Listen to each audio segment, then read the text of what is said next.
Kjo është një nga ndërhyrjet më të rëndësishme të thoja që Bashkia së Bashku me Ministrinë bën në sistemin e shkollave. Siç e dini, kemi tash disa shkolla që kemi përfunduar, Kolid Romenon, Ndre Mjedën dhe sot jemi te Ismail Qemali.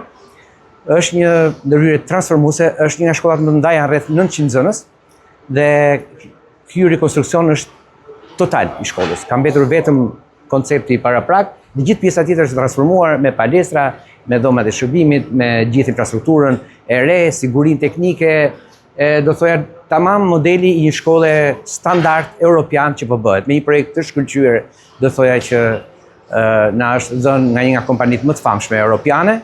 Do të jetë një krenari, do thoya, për Shkodrën, ashtu si kurse e keni parë në gjithë infrastrukturën që po zhvillojnë për shkollat, për kopshtet, për qerdhet, dhe kjo do të jetë një, do thoya, kulminacion i estetikës edhe i standardeve më të mira të një shkolle për rinin. Gjithmonë për Shkodrën rinia dhe fëmijët kanë qenë prioritet, për Bashkinë e Shkodrës ky është një investim kryesor.